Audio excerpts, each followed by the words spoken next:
మరి మత్తయి సువార్త 16వ అధ్యాయం 28వ వచనం ఒకసారి చదివి వినిపించవలసిందిగా మనవి చేస్తున్నాను. మత్తయి సువార్త 16వ అధ్యాయము 28వ వచనం. ఇక్కడ నిలిచి ఉన్న వారిలో కొందరు మనుష్య కుమారుడు తన రాజ్యముతో వచ్చుట చూచి వరకు మరణము రుచి చూడని నిశ్చయముగా మీతో చెప్పుచున్నాను. చూడండి, అందరూ గమనించండి. ప్రభు అయినటువంటి యేసుక్రీస్తు వారు ఒక ప్రాంతానికి వెళ్ళాడు. అక్కడ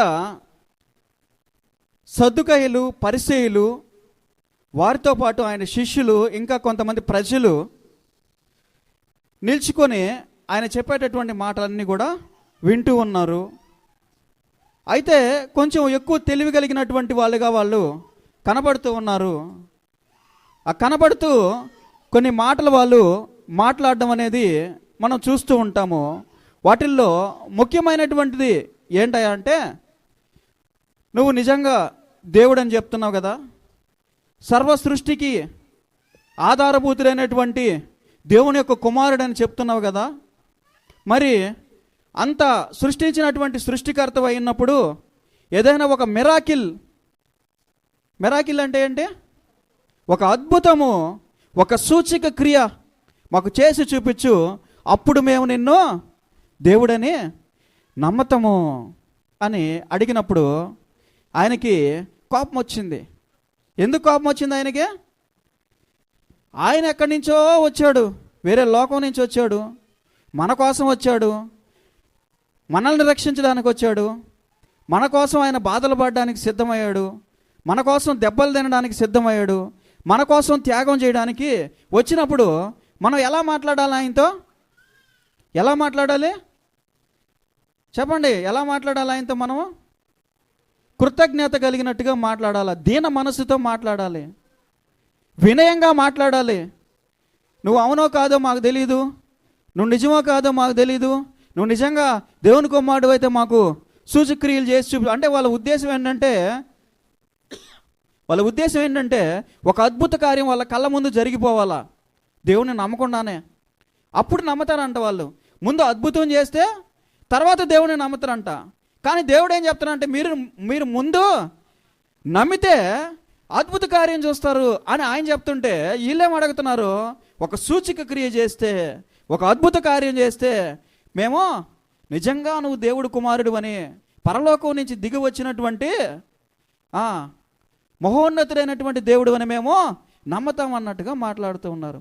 మరి వాళ్ళతో మాట్లాడుతూ ఆయన, వ్యభిచారులైనటువంటి ఈ తరము వారు నన్ను సూచక క్రియ అడుగుతున్నారు, యోనాకు సంబంధించినటువంటి సూచక క్రియనే తప్ప మరి ఏ సూచక క్రియను మీకు నేను అనుగ్రహింపను. చూడండి, ఇక్కడ కనుక గమనించినట్లయితే ఒక ముఖ్య విషయం దాచిపెట్టబడి ఉంది. అదేంటంటే, దేవుడు సూచక క్రియను, యోనాకు సంబంధించినటువంటి సూచక క్రియను మాత్రమే ఇస్తానని ఎవరికి చెప్తున్నాడు అంటే ఈ లోకానికి చెప్తున్నాడు. బాగా గమనించాలి. అద్భుత కార్యాలు, యోనాకు సంబంధించినటువంటి అద్భుతమైనటువంటి కార్యాన్ని మాత్రమే నేను మీకు చూపిస్తున్నాను, అది తప్ప మరి ఇంకేది కూడా నేను మీకు చూపించనని ఎవరికి చెప్తున్నాడు అంటే మారినటువంటి మనకు కాదు. గమనించాలి, అక్కడ ముఖ్యమైనటువంటి పాయింట్ ఏంటంటే, బాప్టిజం తీసుకున్నటువంటి మనకు కాదు ఆయన చెప్తుండేది, దేవుని రాకడ కోసం సిద్ధపడినటువంటి మనకు కాదు ఆయన చెప్తుండేది, ఈ లోకానికి చెప్తున్నాడు. మరి మన సంగతి ఏంటంటే, మనం ప్రతిరోజు కూడా ఆయన అద్భుత కార్యాన్ని చూస్తూనే ఉంటాం మన జీవితంలో. అర్థమైందా మీకు? ఏమా వెనక కూర్చోండే వాళ్ళు, అర్థమైందా మీకు? మనం మన జీవితంలో ప్రతిరోజు కూడా దేవుని యొక్క అద్భుత కార్యాన్ని చూసేదానికి అవకాశం ఉంది. కానీ ఈ లోకానికి మాత్రం ఒకే ఒక కార్యాన్ని చూపిస్తాడంట, ఆయన చూపించాడంట. అదేంటంటే యోనాకు సంబంధించినటువంటి కార్యం. ఏమైంది యోనా జీవితంలో అంటే, ఆయన 3 రోజులు సముద్ర గర్భంలో ఉన్నాడు, తిరిగి సురక్షితంగా బయటికి వచ్చాడు. సరేనా? మరి ఇప్పుడు మన మెయిన్ పాయింట్లోకి వచ్చేస్తున్నాను నేను. 16వ అధ్యాయం 28వ వచనంలో ఆయన ఏమంటున్నాడంటే, ఇక్కడ ఉన్నటువంటి ప్రజలారా జాగ్రత్తగా వినండి, మీలలో కొంతమంది ఇలాగే నిలబడి ఉన్నప్పుడు మాత్రము ఒక అద్భుతమైనటువంటి కార్యాన్ని చూస్తారు. ఎప్పుడు జరుగుతుంది ఇది? ఎప్పుడో ఫ్యూచర్లో జరగబోతా ఉంది, భవిష్యత్తులో జరగబోతా ఉంది ఈ కార్యం. అదేంటంటే మీరు కనులారా చూచుచుండగా పరలోకము నుంచి దేవుడు తన దూతలతో సైన్య సమూహములతో భూమి మీదకు వచ్చుట మీరు కన్నులారా చూస్తారు, అప్పుడు వరకు మీరు మరణానికి గురికారు అన్నాడు. అర్థమైందా మీకు?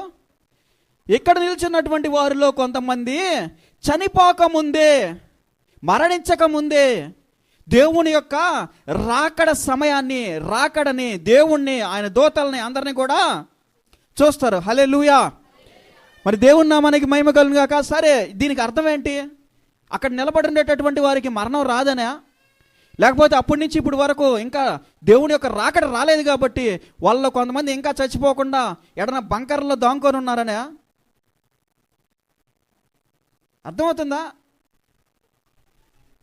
అర్థమవుతుందా ఈ వచనం మీకు? అక్కడ ఉన్నటువంటి వారు కొంతమంది చనిపోకుండా బ్రతికి ఉన్నప్పుడే దేవుని యొక్క రాకడని, దేవుణ్ణి, సైన్య సమూహాలని, దూతల్ని అందరూ కూడా చూస్తారు అని చెప్పాడు.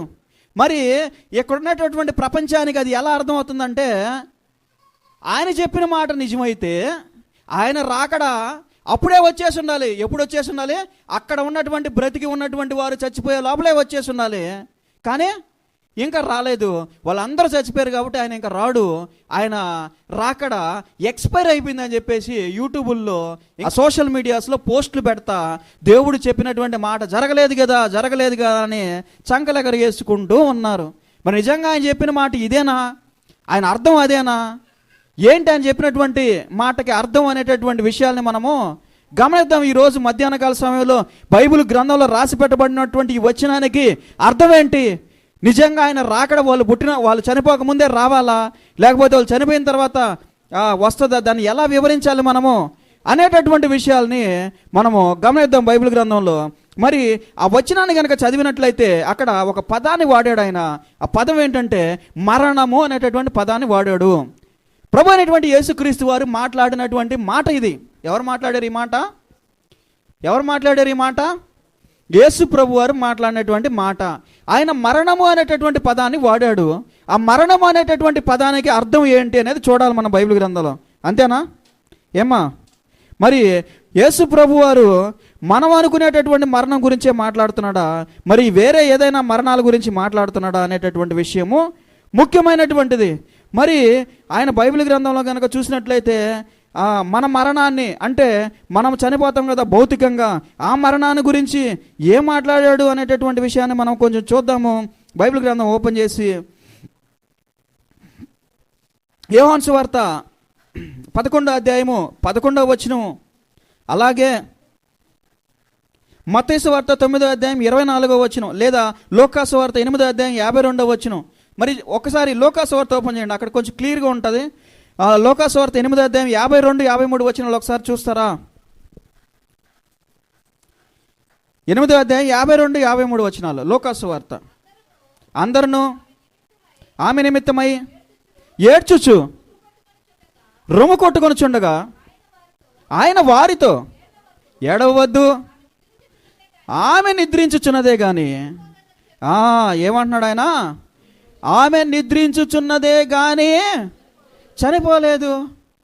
యాక్చువల్గా అయితే ఏం జరిగింది అక్కడ? ఆమె మన దృష్టిలో మన భౌతికపరమైనటువంటి మనుషులు అనుకునేటటువంటి విషయాలు కనుక గమనించేట్లా చనిపోయింది. కంప్లీట్గా నాడు ఆగిపోయింది, గుండె ఆగిపోయింది, బ్రెయిన్ ఆగిపోయింది, రక్త ప్రసరణ ఆగిపోయింది. ఆమె కంప్లీట్గా చనిపోయింది ఆమె. కానీ ఈయన ఏమంటున్నాడు? ఆమెను చూసి ఏమంటున్నాడు? ఆమె నిద్రించుచున్నది. ఏందబ్బా వెరైటీగా మాట్లాడుతున్నాడు ఈయన. మరణించినటువంటి వారు ఈయన దృష్టిలో నిద్రించుచున్నారా? మరి నిజంగా మరణించడం అంటే ఏంటి? ఈయన దృష్టిలో మరణించినటువంటి వారు ఎలా ఉన్నారు? నిద్రించుచున్నారు. ఇప్పుడు మళ్ళీ 16వ అధ్యాయం మత్తయి సువార్త 28వ వచనం మళ్ళీ చదవండి. చూడండి, క్లారిటీగా దీన్ని మనము ఎక్స్ట్రాక్ట్ చేయడానికి ప్రయత్నం చేద్దాం. చూడండి ఫాస్ట్గా. ఇక్కడ నిలిచిన వాళ్ళు కొందరు మనుష్య కుమారుడు తన రాజ్యముతో వచ్చుట చూచి వరకు మరణము రుచి చూడరని నిశ్చయముగా మీతో చెప్పుచున్నాను నేను. చూడండి, మరణమును రుచి చూడరంట. ఎక్కడుండే వాళ్ళు? ఆయన ఎదురుగా నిలబడినటువంటి వాళ్ళు ఎప్పుడు వరకు? ఆయన ఎవరు వస్తారంట దాంట్లో, ఆ రాకల్లో? ఆయన రాజ్యముతో వచ్చే వరకు. ఎవరు? పరిశుద్ధాత్మ దేవుడు వచ్చే వరకా?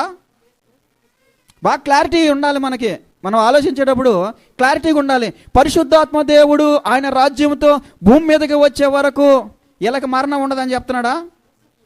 కాదు. ఏం చెప్తున్నాడు? మనిషి కుమారుడు అంటే ఎవరు? యేసుక్రీస్తు వారు. ఆయన రాజ్యముతో వచ్చే వరకు ఇక్కడ నిలబడుకునేటటువంటి వారు అందరికీ అనట్లేదు, వాళ్ళల్లో కొందరికి మాత్రమే మరణము ఉండదు. రుచి చూడరు అంటే మరణాన్ని పొందరు అని అర్థం, అంతే కదా? మరి మిగతా వాళ్ళ పరిస్థితి ఏంటి అంటే వాళ్ళు చచ్చిపోతారంట. అవునా? మరి ఈయన దృష్టిలో మరణం అంటే ఒక రకమైనటువంటి మరణాన్ని, అంటే మనం అందరం అనుకునేటటువంటి మరణం ఈయన దృష్టిలో నిద్రపోతూ ఉన్నారు. ఎక్కడ నిద్రపోతున్నారు వాళ్ళు? సమాధుల్లో నిద్రపోతూ ఉన్నారు వాళ్ళు. ఎక్కడ నిద్రపోతున్నారు? లాజరుని అంటున్నాడు చూడండి, యోహాను సువార్త 11వ అధ్యాయం 11వ వచనం నుంచి 14వ వచనం వరకు స్పీడ్గా చూడండి ఒకసారి. ఈ మాటలు చెప్పిన తర్వాత మన స్నేహితుడైన లాజరు నిద్రించాడు. ఎక్కడున్నాడు లాజరు? సమాధి చేశారు, ప్రేత వస్త్రాలన్నీ సెంట్లు గింట్లు కొట్టి మొత్తం రెడీ చేసి సమాధిలో పెట్టి పైన బండ పెట్టేసి ఆయనే పూర్తి చేశారు. చనిపోయి కూడా చాలా గంటలు గడిచిపోయింది, రోజులు గడిచిపోతా ఉన్నాయి. ఈయనేమన్నాడు? మన స్నేహితుడైనటువంటి లాజరు. చూడండి ఎంత ఆశ్చర్యకరమైనటువంటి విషయమో. అంటే ఈయన దృష్టిలో మనం అనుకునేటటువంటి మరణము నిద్ర, మరి నిజంగా మరణించడం అంటే ఏంటి ఈయన దృష్టిలో? ఈయనని నిజంగా మరణించడం అంటే ఏంటి ఈయన దృష్టిలో? చూడండి, అది కూడా చూద్దాం. ప్రకటన గ్రంథం తీసుకోండి ఒకసారి ఫాస్ట్గా. ప్రకటన గ్రంథంలో చాలా వచనాలు రాసి పెట్టబడి ఉన్నాయి, కానీ వాటిలో కొన్ని ముఖ్యమైనటువంటి వచనాలు మాత్రమే నేను మీకు చెప్పడానికి ప్రయత్నం చేస్తానండి.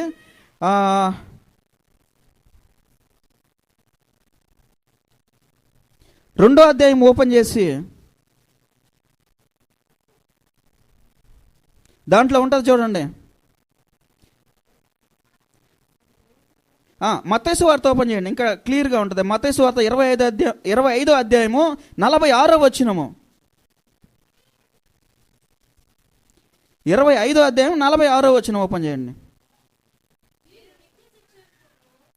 వీరు నిత్య శిక్షకును నీతిమంతులు నిత్య జీవమునకును పోదును. నిత్య శిక్ష అంటే ఏంటంటే ఆయన దృష్టిలో మరణము.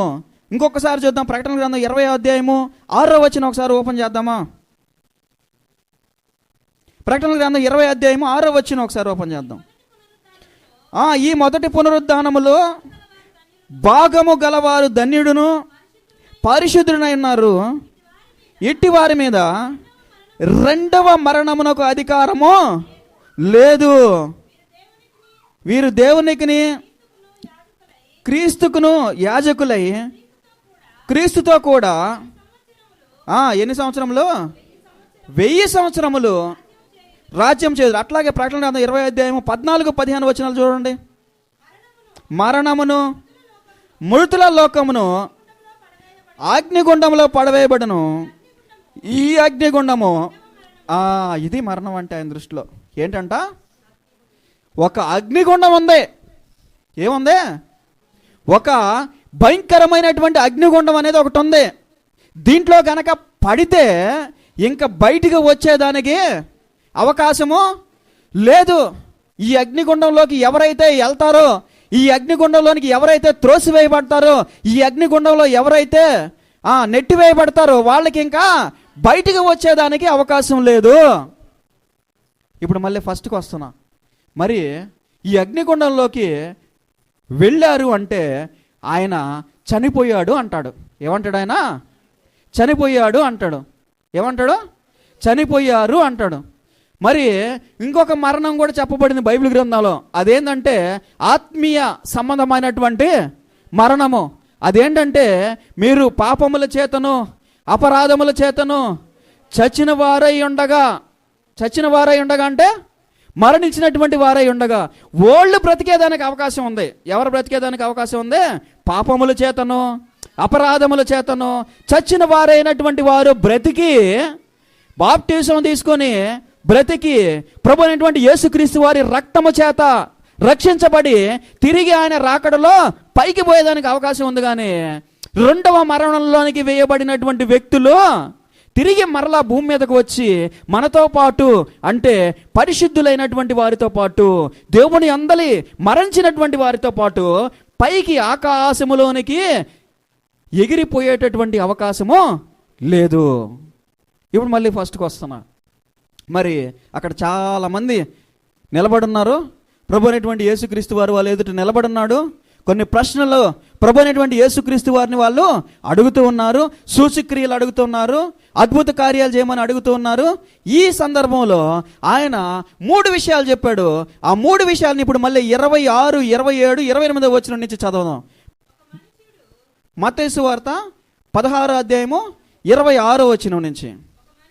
ఒక మనుష్యుడు లోకమంతయు సంపాదించుకొని తన ప్రాణమును పోగొట్టుకున్న యెడల తనకేమి ప్రయోజనము? ఒక మనుష్యుడు తన ప్రాణమునకు ప్రతిగా ఏమి ఇవ్వగలడు? మనుష్య కుమారుడు తన తండ్రి మహిమ గలవాడై ఎవరితో కూడా? తన దూతలతో కూడా రాబోచున్నాడు.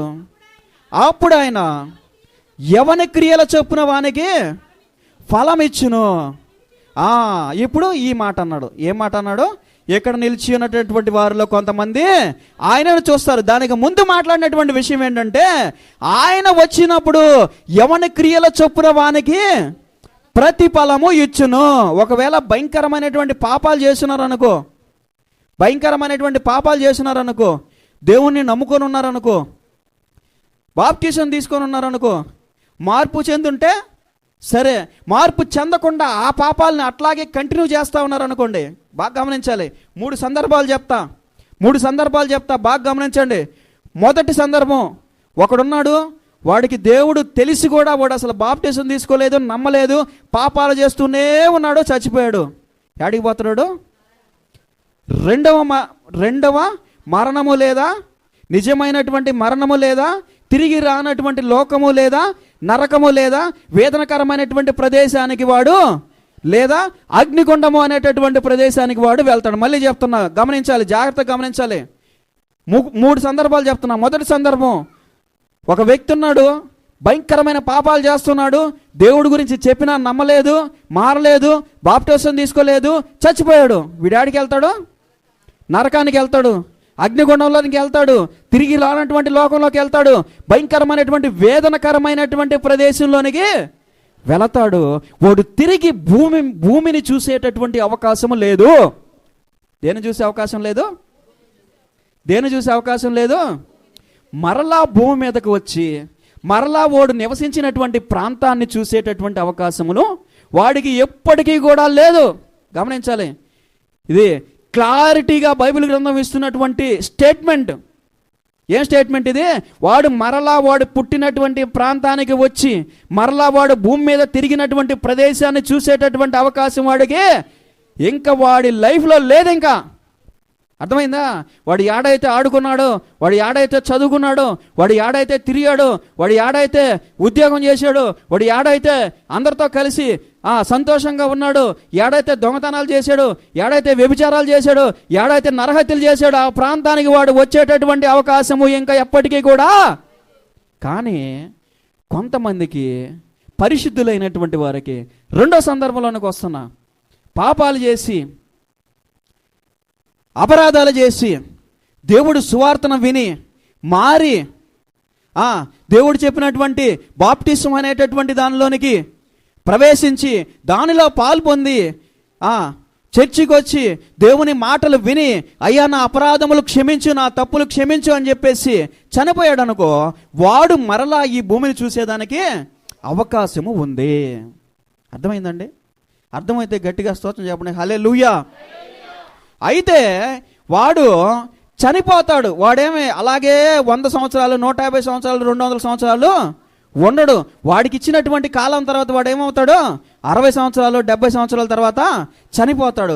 అయితే ఒక సందర్భం వస్తుందంట, ఆ సందర్భంలో దేవుడు యేసుక్రీస్తుని లేపినట్టుగా వాడిని కూడా లేపి ఈ భూమి మీద నిలబెడతాడంట. వాడు ఏ ప్రాంతంలో అయితే చనిపోయాడు, వాడు ఏ ప్రాంతంలో అయితే పూడ్చివేయబడ్డాడు, వాడు ఏ ప్రాంతంలో అయితే ఆ పెట్టెలో పెట్టబడ్డాడో అదే ప్రాంతంలో లేచి నిలబడతాడంట. ఏమంటాడు? ఏమంటాడు చెప్పాలి. ఏమంటాడు? ఎక్కడ నిలబడతాడు లేచి?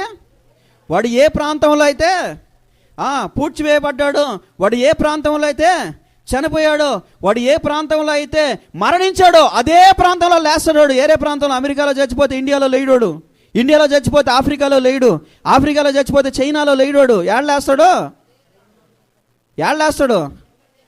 ఇప్పుడు రండి పాయింట్లోకి. ప్రభు అయినటువంటి యేసుక్రీస్తు వారు ఏమన్నారంటే వాళ్ళని చూసి, మీరు అందరూ నిద్రిస్తారేమో కానీ మీకు మరణము లేదు, మీకు ఒకానొక దినం వస్తుంది, ఆ దినాన మీరు ఇదే ప్రాంతంలో ఎక్కడైతే ఇప్పుడు పుట్టున్నారో అదే ప్రాంతంలో లేచి నా ఎదురు నిలబడతారు. అప్పుడు నేను నా రాజ్యముతో పాటు, మనిషి కుమారుడు ఎక్కడి నుంచి వస్తాడంట? తన దూతలతో తన రాజ్యముతో పాటు కిందకు వస్తే ఎవరైతే ఆయన మాటలు అప్పుడు వింటున్నారో వాళ్ళల్లో కొంతమంది ఆయన్ని ఎదుర్కొంటారంట. ఇప్పుడు సరిపోయిందా చెప్పింది? గట్టిగా స్తోత్రం చెప్పండి. హల్లెలూయా. సరిపోయిందా? ఏమన్నాడు? మీరలో కొంతమంది నా రాకడను చూసేంత వరకు కూడా మరణించరు, కానీ ఏమవుతారో? నిద్రిస్తారు. ఏమవుతారు వాళ్ళు? నిద్రిస్తారు. ఎక్కడ నిద్రిస్తారు? ఆయన యందు నిద్రిస్తారు.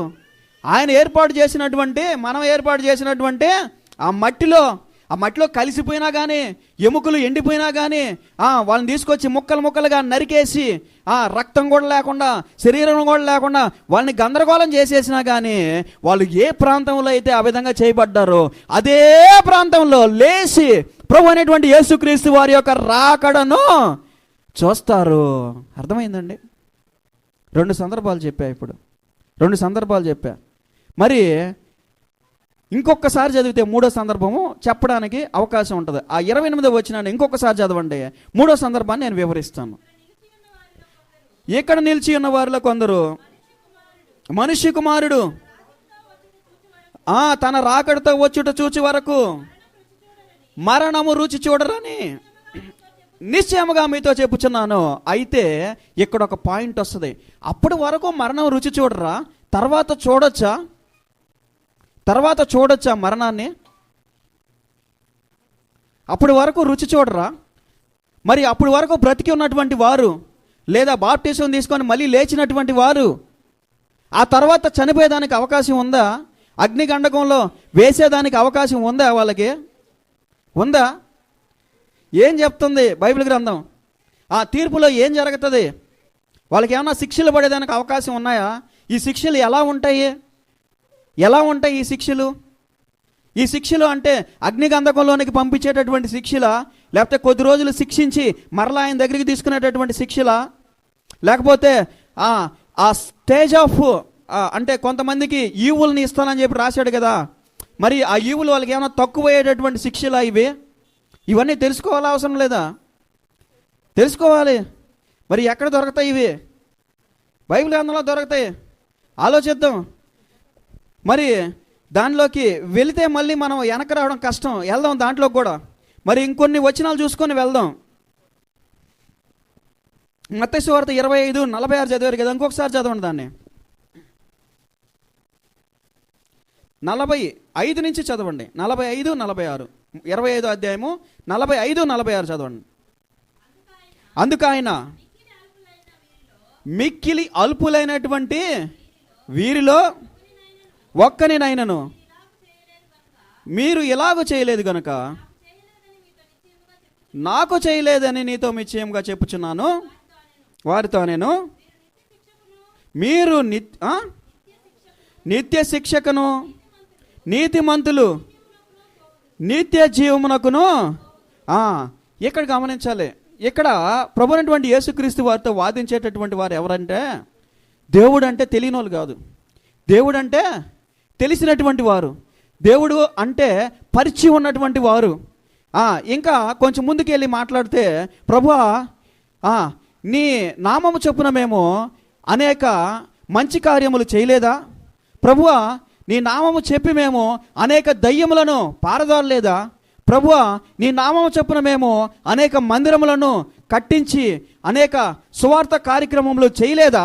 ప్రభువా నీ నామము చొప్పున మేము దశమ భాగమును ఇవ్వలేదా?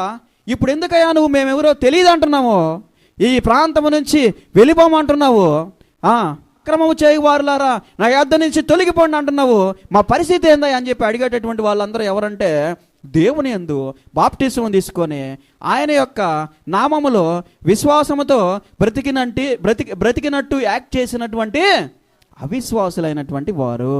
ఎవరు ఇల్లు లేయిరా ఇల్లు చెప్పాలి. లేయిరా వీళ్ళందరూ మనకంటే ముందు లేస్తారు. ఎందుకంటే ముందు చచ్చిపోయారు కాబట్టి. ముందు చచ్చిపోయిన వాళ్ళందరూ ఏం చెప్తుంది బైబిల్ గ్రంథము? మనకంటే ముందుగా నిద్రించిన వారి కంటే మనం ముందుగా చేరుకోము.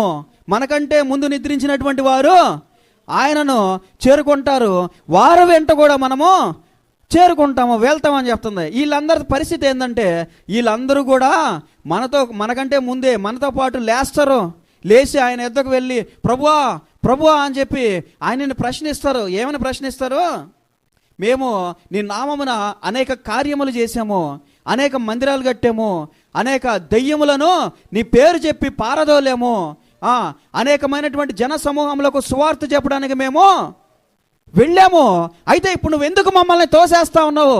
నువ్వెందుకు నీ యొక్క ప్రాంతానికి మమ్మల్ని తీసుకొని అంటున్నావు? దూరంగా వెళ్ళిపోండి అంటున్నావు, శిక్షలోకి వెళ్ళిపోండి అంటున్నావు, ఏంటి మా పరిస్థితి అని చెప్పేసి అడిగేటటువంటి ఒక బ్యాచ్ కూడా ఉంటుందండి. అదే థర్డ్ బ్యాచ్. అర్థమైందా? ఫస్ట్ బ్యాచ్ అంటే ఏం చెప్పినా మారరిల్లు, డైరెక్ట్గా పోయి ఎక్కడ వెళ్తారో వీళ్ళతో డిస్కషన్ ఉండదు. దేవుడికి ఏముండదు, డిస్కషన్ ఉండదు. వ్యభిచారం చేసినటువంటి వాళ్ళు అనేక సార్లు ఆయన క్షమించి అలిసిపోయినా ఒక్కసారి కూడా ఆయన మందిరం వైపు చూడనటువంటి వారు, ఆయన బిడ్డల వైపు చూడనటువంటి వారు, చెప్పేటటువంటి మాటలు విన్నటువంటి వారు, మూర్ఖులైనటువంటి వీళ్ళతో డిస్కషన్ ఉండదు అసలు. వాళ్ళు ఆయన దగ్గరికి వచ్చి నిలబడే అంత అవకాశం ఆయన అసలు ఇవ్వడు. డైరెక్ట్గా వీళ్ళు వెళ్ళిపోతారు. రెండో బ్యాచ్ ఉంటుంది. వీళ్ళు మారినటువంటి ప్రజలు, మంచిగా బ్రతికినటువంటి వారు, తప్పులు చేయడం ఆపేసి క్షమాపణ పొందుకున్నటువంటి వారు, వీళ్ళు మాత్రము దేవుని వద్దకు చేర్చబడతారు. మూడో బ్యాచ్ ఉంటుంది. మారి బాప్టిజం తీసుకొని మళ్ళీ వాళ్ళ వాళ్ళు బ్రతుకుతూ ఉన్నటువంటి వాళ్ళు. వీళ్ళ పరిస్థితి ఏందయ్యా అంటే వీళ్ళు మరలా మరణంలోనికి అంటే నిత్య శిక్షలోనికి త్రోసివేయబడేదానికి అవకాశం ఉంది అని బైబిల్ గ్రంథం చెప్తూ ఉంది. ఇది ఎక్కడుందంటే హెబ్రీయులకు రాసిన పత్రిక. ఒకసారి వెలిగించబడి పరలోక సంబంధమైన వరమును రుచి చూచి పరిశుద్ధాత్మలో పాలివారై దేవుని దివ్య వాక్యమును రాబోవు యుగ సంబంధమైనటువంటి శక్తుల ప్రభావమును అనుభవించిన తర్వాత తప్పిపోయిన వారు తమ విషయములో దేవుని కుమారుని మరలా సిలువ వేయచ్చు బాహాటకముగా ఆయనను అవమానపరచుచున్నారు కనుక మారు మనసు పొందినట్లు అట్టి వారిని మరలా నూతనపరచుట అసాధ్యము. ఎట్లనగా భూమి తన మీద తరచుగా కురియు వర్షమును తాగి ఎవరి కొరకు వ్యవసాయం చేయబడును వారికి అనుకూలమైన పైర్లను ఫలించుచు పొందును. అయితే మొండ్ల కుప్పలను గచ్చ తీగలను దాని మీద పెరిగిన ఎడల అది పనికి రానిదని నిసర్జించబడి శాపము పొందదగినదగును. ఏమైపోద్ది అంటది, తొదకు అది కాల్చివేయబడును. ఇంకా కొంచెం కిందకి కనుక వచ్చి చూసినట్లయితే ఏమని రాస్తాడంటే వీళ్ళకి ప్రియులారా మేమేలాగో చెప్పుచున్నాము. ఇక్కడ ఏం రాస్తాడంటే వీరికి ఇంకా నిత్య జీవం ఉండకపోవచ్చు, కానీ నిత్య అగ్ని కోసం వారు వేచి ఉండవలెను. తీర్పు దినము వరకు ఏం చేయాలి? వీళ్ళు వేచి ఉండవలెను అని రాస్తాడు. అంటే వీళ్ళందరూ కావలుల్లో ఉన్నటువంటి దేవదూతలతో సమానం. కొంతమంది దేవదూతలు, దేవుని చేత తయారు చేయబడినటువంటి దేవదూతలు ఏమయ్యారంటే ఆయనకు వ్యతిరేకంగా మారిపోయారు. ఆ వ్యతిరేకంగా మారిపోయినటువంటి ఈ దేవదూతలని దేవుడు నాశనం చేసి ఇలా ఏం చేశాడంటే వాళ్ళని తీసుకొచ్చి చిన్న చిన్న బిళాలలో పెట్టి వారిని నిత్య పాశములతో భద్రపరచి తీర్పు దినము వరకు వారిని కావలిలో ఉంచి ఉన్నాడు అని రాసి పెట్టబడి ఉంటుంది. కాబట్టి ఈ వచనాలన్నీ ఏం చెప్తాయంటే దేవుడిలో మారి, దేవుడిలో ఆయన నిజమైనటువంటి దేవుడని ఎరిగి బాప్టిజం తీసుకొని పరిశుద్ధాత్మను రుచి చూచి అన్నీ చేసి కూడా తిరిగి మరలాగానే ఆ పాపంలో కనుక పడిపోయినట్లయితే వాళ్ళ పరిస్థితి ఏంటంటే మరలా వాళ్ళు చివరగా ఆ యొక్క తీర్పు దినం తర్వాత శిక్షను పొందేటటువంటి ప్రమాదము ఉంది. కాబట్టి అందుకే అంటున్నాడు, ఇక్కడ నిలబడి ఉన్నటువంటి వారిలో కొంతమంది మాత్రమే లేస్తారు. అయితే ఆ లేచినటువంటి కొంతమంది శిక్షకు లోనయ్యేటటువంటి అవకాశం కూడా ఉంటుందని దాని ముందు వచ్చిన 27వ వచనంలో ఆయన చెప్పడం జరిగింది. కాబట్టి నేను మొదటికి వస్తా ఉన్నాను. ప్రభు అయినటువంటి యేసుక్రీస్తు వారు చెప్పినటువంటి ప్రతి మాట కూడా ఎలా ఉంటుందంటే ఖచ్చితమైనటువంటిదిగా ఉంటుంది. ఆయన చెప్పినటువంటి ప్రతి మాట కూడా బైబిల్కు విరుద్ధంగా ఉండదు. ఆయన చెప్పినటువంటి ప్రతి మాట కూడా జరగబోయేటటువంటిదిగానే ఉంటుంది. ఆయన చెప్పినటువంటి మాట ఏది కూడా నిరర్థకమైనటువంటిదిగా ఉండదు. ఆయన రాకడ లేట్ అయిపోయిందని కొంతమంది, ఆయన రాకడ దినం మార్చుకున్నాడు అనేటటువంటి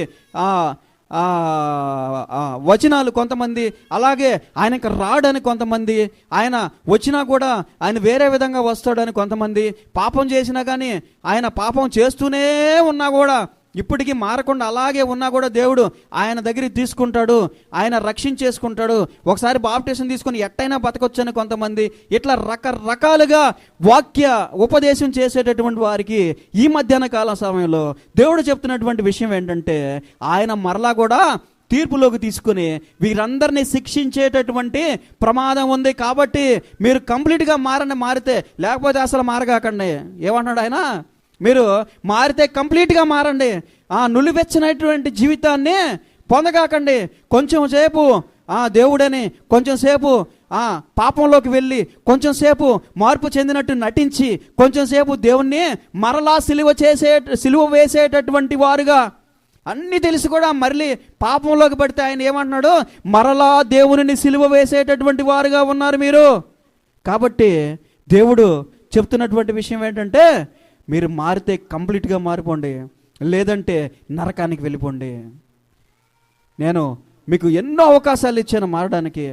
నేను నా ప్రేమ ఎంతవరకు ఉందో అంతవరకు కూడా మీకు పంచుతూనే ఉన్నాను.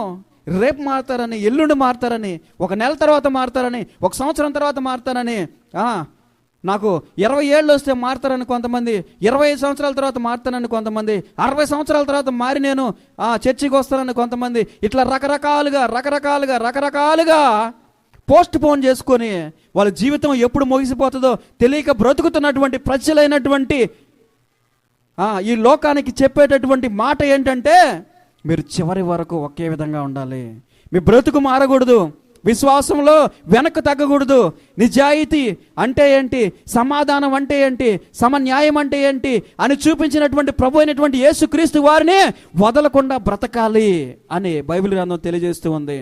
కాబట్టి మనము బైబిల్లో ఉన్నటువంటి ప్రతి విషయం మనకు అర్థం కాకపోవచ్చు. కొన్ని విషయాలు మనము చదివినా కూడా దానికి అర్థం ఏంటి అని తెలుసుకోలేకపోవచ్చు. ప్రభు అయినటువంటి యేసుక్రీస్తు వారు ఎన్నో సంవత్సరాల క్రితమే చెప్పాడు, మీకు అనుగ్రహించబడినటువంటివి మాత్రమే మీకు అర్థమవుతాయి.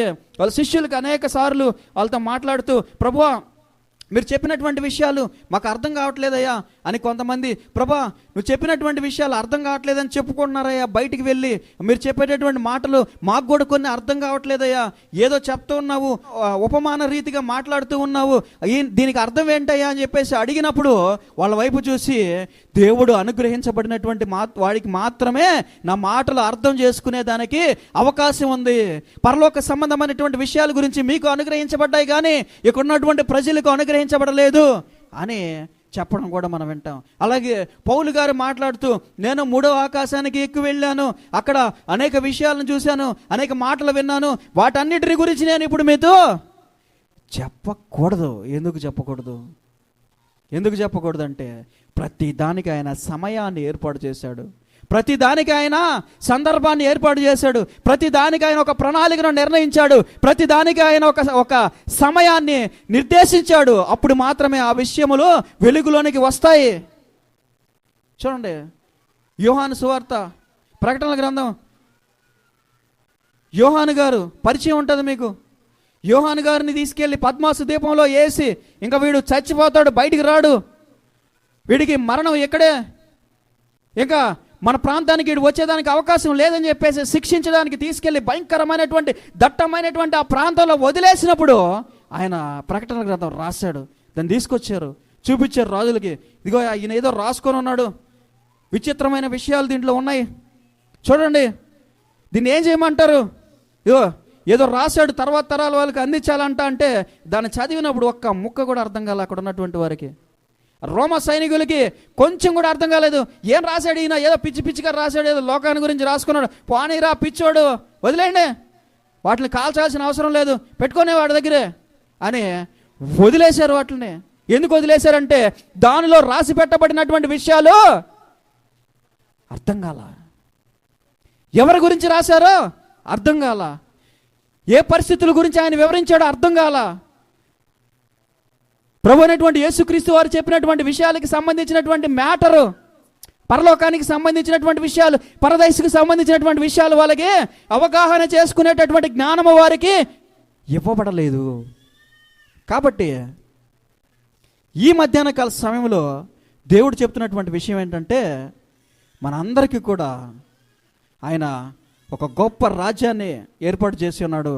మనమందరం కూడా దేవునిలో జీవించినట్లయితే, దేవుని విశ్వాసాన్ని గనక నిలబెట్టుకున్నట్లయితే, ఆయన యందల నమ్మకాన్ని గనక నిలబెట్టుకున్నట్లయితే మనకు మరణము ఇంకా ఉండదు. మనకు నిత్య జీవము అనేటటువంటి ఒక గొప్ప అవకాశాన్ని ఆయన ఏర్పాటు చేసి ఉన్నాడు అని బైబిల్ గ్రంథం సెలవిస్తూ ఉంది. మనం ఎక్కడికి వెళ్ళాలన్నా వెళ్ళచ్చు. ఈ ప్రాంతాన్ని మరలా ఆయన రాకడ ముందు చూసేదానికి అవకాశం ఉంది. ఈ ప్రాంతాన్ని మరలా మనం చనిపోయిన తర్వాత, భౌతికంగా మరణించిన తర్వాత తిరిగి మళ్ళీ వచ్చి అదే ప్లేస్లో నిలబడేదానికి అవకాశం ఉంది, ఆయనతో పాటు జీవించేదానికి అవకాశం ఉంది అని బైబిల్ గ్రంథం తెలియజేస్తుంది. కాబట్టి అపార్థం చేసుకున్నటువంటి మతోన్మాదులకి ఈ మధ్యాహ్న కాల సమయంలో ప్రభు అయినటువంటి యేసుక్రీస్తు వారి యొక్క కృప తెలియజేసేటటువంటి వాక్యం ఏంటనగా, మానవునికి భౌతికపరమైనటువంటి చావు కాదు, మరణము అనేది 2వ మరణము మాత్రమే. అదే నిత్యమైనటువంటి మరణము, అదే అగ్నిగుండము. దానిలోనికి ప్రవేశించి వాడు తిరిగి వెనుకకు ప్రవేశించేదానికి అవకాశము లేదు. చనిపోతాడేమో, ఒక 1000 సంవత్సరాలు నిద్రపోతాడేమో, చనిపోతామేమో, ఒక 10,000 సంవత్సరాలు నిద్రపోతామేమో, చనిపోతామేమో. దేవుడు 2 రోజుల తర్వాత 2వ రాకడ రప్పిస్తాడేమో. చనిపోయిన తర్వాత ఒక 100 సంవత్సరాలు నిద్రపోతామేమో, మరలా దేవుడు లేపుతాడు. చనిపోతామేమో, ఒక 150 సంవత్సరాలు నిద్రపోతామేమో, మరలా దేవుడు లేపుతాడు. చనిపోతామేమో, భౌతికంగా నిద్రిస్తామేమో, ఒక 300 సంవత్సరాలు నిద్రిస్తామేమో, మరలా దేవుడు మనల్ని లేపి ప్రాంతంలో నిలబెడతాడు. భౌతికంగా నిద్రిస్తామేమో, ఒక 500 సంవత్సరాలు, మరలా దేవుడు నిలిపి ఇక్కడ నిలబెడతాడు. చనిపోతామేమో, భౌతికంగా నిద్రిస్తామేమో, ఒక 1000 సంవత్సరాలు, మరలా దేవుడు లేపి నిలబెడతాడు. 1500 సంవత్సరాలు నిద్రిస్తామేమో, మరలా దేవుడు నిలబెడతాడు. 2000 సంవత్సరాలు నిద్రిస్తామేమో, మరలా దేవుడు నిలబెట్టి ఈ ప్రాంతాన్ని మనకు చూపించేదానికి అవకాశం ఉంది. కానీ దేవుడే లేకపోతే మన జీవితంలో, దేవుని యొక్క వాక్యం లేకపోతే మన బ్రతుకులో, దేవుని అందల విశ్వాసం లేకపోతే మరలా మనము లేచి ఈ ప్రాంతంలో ఆయనతో పాటు నడిచేదానికి, ఆయనతో పాటు ఆకాశములోనికి, మధ్యాకాశములోనికి ప్రవేశించేదానికి అవకాశం లేదని బైబిల్ గ్రంథం స్పష్టంగా తెలియజేస్తుంది. కాబట్టి ఈ మాటలన్నీ కూడా మీ హృదయంలోనికి స్థిరపడి బలపడి ఇంకా అధికమైనటువంటి జ్ఞానము చొప్పున ఇంకా అనేక వాక్య సందేశాలని ధ్యానించడానికి బలము చేకూరుస్తాయని గట్టిగా విశ్వసిస్తూ ఈ వాక్య సందేశాన్ని ముగిస్తూ ఉన్నాను. మరి మనము సమయం అయిపోయింది కాబట్టి 10-15 నిమిషాలు ఉంది కాబట్టి మనము చివరి ప్రార్థన చేసుకొని ఈ యొక్క ఆరాధన కార్యక్రమాన్ని ముగించుకుందాం. మనము వచ్చినటువంటి కార్యములు, ఇక్కడికి వచ్చినటువంటి కార్యములన్నీ కూడా కంప్లీట్ చేసుకొని వెళ్ళే లోపల మనం బైబిల్ గ్రంథంలో ఉన్నటువంటి విషయాలన్నీ కూడా గ్రహించాలని దేవుడు ఆశిస్తున్నాడు. కాబట్టి ఈ గ్రంథాన్ని మన యొద్దకు పంపించాడు. కాబట్టి మనము ఈ వాక్య సందేశాన్ని బట్టి ప్రార్థిద్దాం. తల్ల వంచినట్లయితే చివరి ప్రార్థన చేసుకుందాం.